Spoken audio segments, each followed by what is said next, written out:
Most people think it started in the 90s or perhaps even the 60s. No. Its origins go back to World War I. Now, prior to the Great War, Karl Marx predicted that the workers of the world, united by class consciousness, would arise as one and overthrow national identities and bring about the paradise on earth of world communism.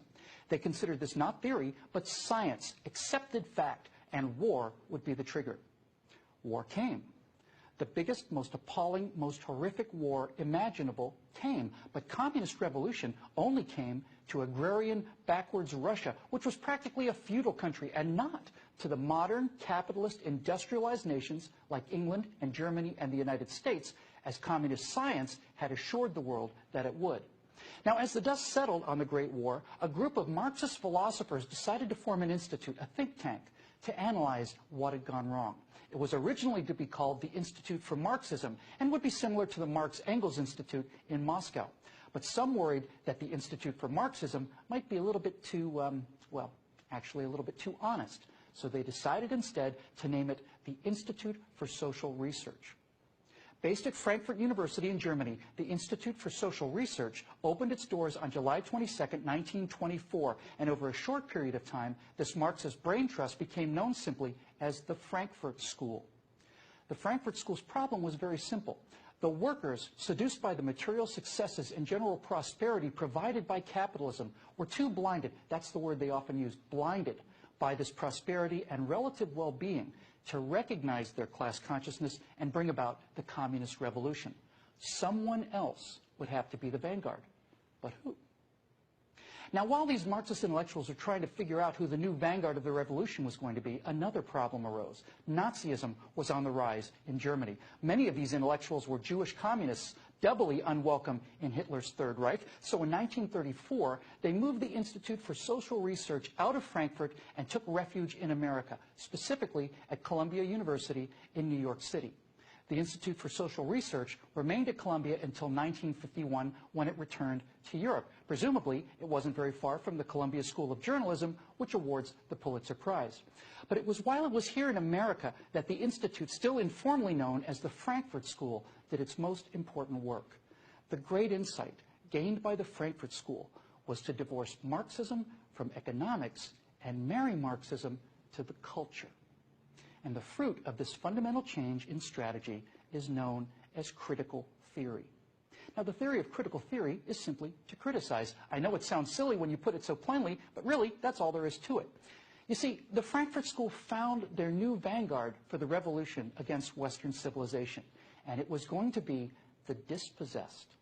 The beauty, the genius of critical theory was twofold. First, each area of critical theory could appear to be unique and self-contained. For example, feminism could attack Western culture from the perspective of its oppression against women, and that oppression must be unique to Western culture.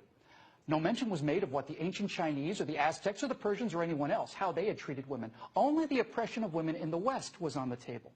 Likewise, African American studies would only criticize American slavery as if slavery were unique to America. The genuine horrors of American slavery and its consequences was a powerful weapon against traditional culture, as was the example of Rodney King.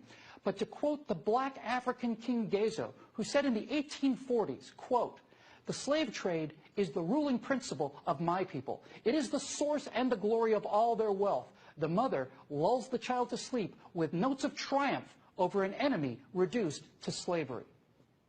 You see, now a quote like that shows the economic incentive of a black culture to sell other blacks into slavery purely for economic gain. Quotes like that make slavery seem less about racism and more about economics, and quotes like that show that there's a little more than white English-speaking guilt to go around. It runs contrary to the narrative, and it has to be suppressed in schools. It is politically incorrect.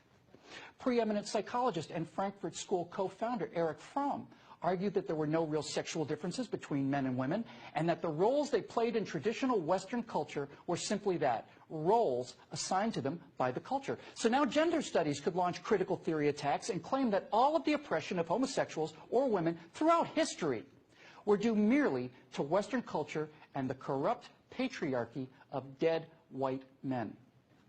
dead white men laid the philosophical foundation for the United States of America. If capitalism had triumphed where Marxism had failed, the only way left to bring down this edifice of success and prosperity was to go to the root morality that it was based upon and attack it from all sides. Gender studies, radical feminism, African studies, Native American studies, the deconstruction of classical literature to show racism or sexism or whatever other useful ism for philosophies that didn't even exist at the time of their writing.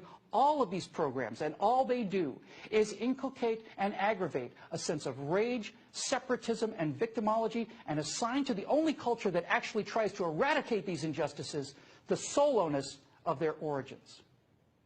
Now, I said that critical theory was brilliant strategy in two ways. The first being that it launched multiple, apparently unconnected attacks against the dominant culture. But the real source of its power and genius, however, is that the criticism never demands an alternative. What might have been better, what might have worked in its place, what alternatives have been tried successfully in the past, nothing. That's because they have nothing. There is no logic, no history, and no factual underpinning to their dreams and philosophy. Everything they believe in has proven to be wrong. It's been drowned in oceans of blood and tears.